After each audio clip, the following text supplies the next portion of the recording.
और up to date case diary आज morning में सबमिट किया गया है बाय द इन्वेस्टिगेटिंग ऑफिसर और इसको रखा गया है मंगलवार को। बेटी भी है, खान साहब की है और अदर उनके कलीग जो हैं, स्टाफ्स हैं, उनका भी एंटिसिपेटरी बेल एप्लीकेशन है। हाँ, अभी जमानत टल गई है और उनका नो कोर्सिव एक्सटेंड कर दिया गया है। नमस्कार, मैं संतोष सिंह। चलिए, फिलहाल खान को आज भी कोर्ट से राहत नहीं मिला। पटना सिविल कोर्ट में सुनवाई हुई। पुलिस अद्यतन डायरी भी कोर्ट के समक्ष प्रस्तुत कर दिया। मानना पड़ेगा भाई पुलिस को। कोर्ट जिस दिन कहता है कि आज डायरी उपस्थित कर दीजिए, पुलिस सुबह सुबह जाकर डायरी सबमिट कर दे रहा है, जबकि ये रेगुलर प्रैक्टिस में ये चीजें नहीं है। बेचारा जिसका परिवार का लोग जेल में रहता है, जरा उससे पूछिए कि कोर्ट जब डायरी मांगता है कि आज हमको डायरी चाहिए, तो कितना तारीख के बाद पुलिस डायरी देती है। लेकिन खान के मामले में एकदम प्रॉम्प्ट है पुलिस, एकदम अप टू डेट डायरी। मतलब समझ जाइए ना, 2 दिन पहले डायरी की मांग की गई थी पीपी के द्वारा, आज डायरी प्रस्तुत कर दिया इन्होंने।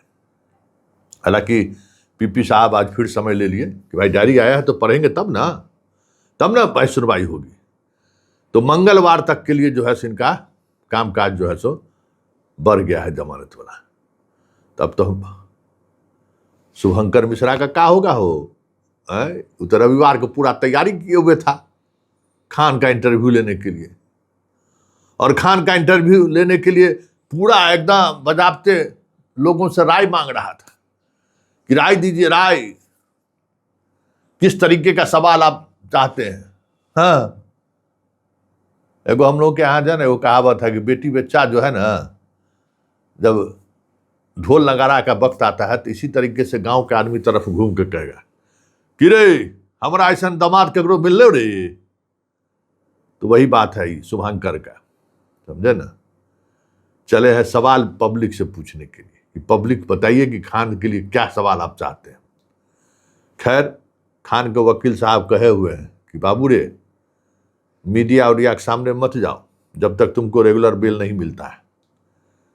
गए तो इतना सोच लो, तो क्योंकि बोलने में तुम है बरबोलापन तुमको जाता नहीं है, क्योंकि केस से मुतल्लिक ही तुमसे लोग सवाल पूछेगा और उसमें तुम कुछ बोलोगे तो फंसोगे तो हमको कहना नहीं।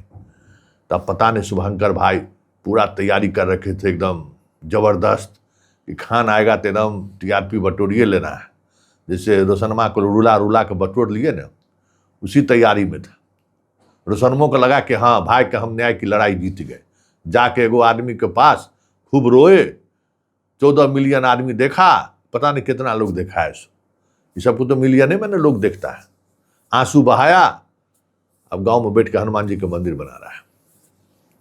भाई के न्याय की लड़ाई नहीं लड़ रहा है वो भी, समझे, हनुमान जी का मंदिर बना रहा है। यही तो है, लड़ाई ऊपर वाला लड़ रहा है भाई का। इसको अपने भाई की लड़ाई से दिलचस्पी नहीं है, समझ गए ना। खैर चलिए, वो सवाल नहीं है। कोर्ट में आज क्या हुआ और क्या आगे का प्रोसेस होगा, उस पर खान के वकील ने मीडिया से कुछ अपनी बात कही है। वो सुनने से पहले हम कुछ और बातें आपको बता दें कि आज के पहले तक की जो डायरी है, उस डायरी में बहुत सारी चीजें ऐसी आई हैं जो खान के लिए मुश्किलें खड़ी कर सकती है। गार्ड तो गयो, गार्ड का तो जाना तय हो गयो भाई। पहले जरा सुनिए आज इनके वकील साहब क्या बोले हैं। जो डायरी अप टू डेट मांगी गई थी वो सबमिट कर दिया गया है बाय द इन्वेस्टिगेटिंग ऑफिसर और ट्यूसडे को पड़ा है बहस के लिए। किन लोगों की सुनवाई हुई? सभी लोग की है, एंटिसिपेटरी भी है, खान साहब की है और अदर उनके कलीग जो हैं, स्टाफ्स हैं, उनका भी एंटिसिपेटरी बेल एप्लीकेशन है, उसकी भी सुनवाई हुई। रेगुलर बेल्स हैं, उसकी भी सुनवाई हुई और up to date case diary आज मॉर्निंग में सबमिट किया गया है बाय द इन्वेस्टिगेटिंग ऑफिसर और इसको रखा गया है मंगलवार को बहस के लिए। तो कोर्ट तो पहले ही डायरी मांग की थी। हाँ, फर्दर डायरी रिक्वेस्ट पर पीपी साहब की रिक्वेस्ट पर मांग की गई थी, वो भी सबमिट कर दिया गया है। डिले कर रही है क्या पुलिस? नहीं, पुलिस तो सबमिट कर ही दी। पीपी साहब ने मांग किया था, तो वो सबमिट कर दिया गया बाय द पुलिस। दोनों बॉडीगार्ड का क्या हुआ? हाँ, सब आज ही था ना, टोटल एक ही साथ, एक ही केस से रिलेटेड है, इसलिए एक ही साथ सबकी सुनवाई होगी ना, तो इसलिए मंगलवार को क्या है, सबकी सुनवाई एक ही साथ होनी है। फिलहाल मतलब जमानत टल गई है। हाँ, अभी जमानत टल गई है और उनका नो कोर्सिव एक्सटेंड कर दिया गया। सुन लिए वकील साहब की बात कि अब मंगलवार को सुनवाई होगी, लेकिन अभी तक जो डायरी कोर्ट में सबमिट की गई है और जिस डायरी को लेकर सरकार के वकील ने और अद्यतन डायरी मांगी है, उसमें कई तरह के पेज फंसते हुए दिख रहे हैं।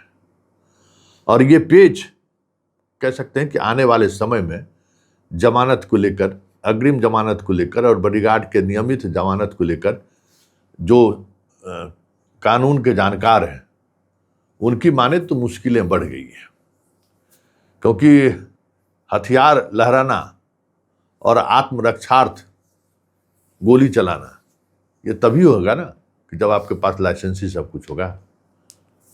समझ जाइए, आपके पास अगर लाइसेंसी हथियार नहीं है और आप लहराते हैं और गोली चलाते हैं और कहिए कि हम आत्मरक्षार्थ गोली चलाए हैं, तो कानून आपको चाबासी देगा।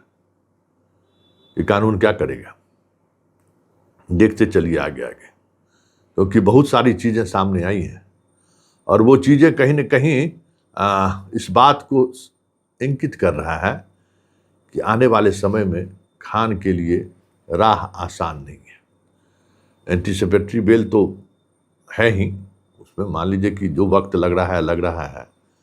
हाई कोर्ट से भी जो खारिज कराने को लेकर जो जल्दबाजी दिखाए थे ना, एकदम 9 तारीख को फाइलिंग, 10 तारीख को सुनवाई, 13 जुलाई को डीजीपी चीफ सेक्रेटरी का रिपोर्ट, ये डायरी जो है ना वहाँ भी इनके लिए मुश्किलें खड़ी कर देगी। क्योंकि जो बात ये कह रहे हैं, जिस बात को मजबूती से रख रहे हैं, जो बात पहले एफआईआर में इसने छुपाया, एफआईआर तो इन्होंने खुद न किया ना। क्या कहा उस एफआईआर में इसके मैनेजमेंट के लोगों ने कि भाई हम पर हमला हुआ, ये हुआ, वो हुआ, रोशन आनंद से लेके सब आनंद तक हमारे पीछे, हमारे कॉन्स्पिरेसी में शामिल थे और उस वजह से जो है सो यही ना एफआईआर की कॉपी है। एफआईआर हुआ, गिरफ्तारी भी हो गई, उस पर कहीं भी इसने नहीं लिखा कि इस हमले के दौरान हमारा गार्ड आत्मरक्षार्थ गोली चलाया, ये कहीं नहीं लिखा है इस एफआईआर में। ये बात सोच लीजिए, और यही इसके गले की फांस बन गई है डिस्ट्रिक्ट कोर्ट में भी और हाई कोर्ट में भी। हाई कोर्ट में भले ये एकदम 24 घंटे के अंदर सुनवाई करा लिया, लेकिन वहाँ भी ये पॉइंट जो है सो इसके लिए परेशानी खड़ी कर दी है कि भाई आप एफआईआर में इस बात को क्यों छुपाया, पहली बात। और दूसरी बात ये, आत्मरक्षार्थ के लिए गोली जो आप चलाइएगा उसके लिए आपके पास लाइसेंस है क्या? आप अनलीगल हथियार से आत्मरक्षार्थ कर रहे हैं या लीगल हथियार से कर रहे हैं? क्योंकि डायरी में जो संकेत है ना, वो संकेत खान के लिए वो कानूनी अड़चने खड़ा कर गई जो छुपाए नहीं छुप पाएगा भाई।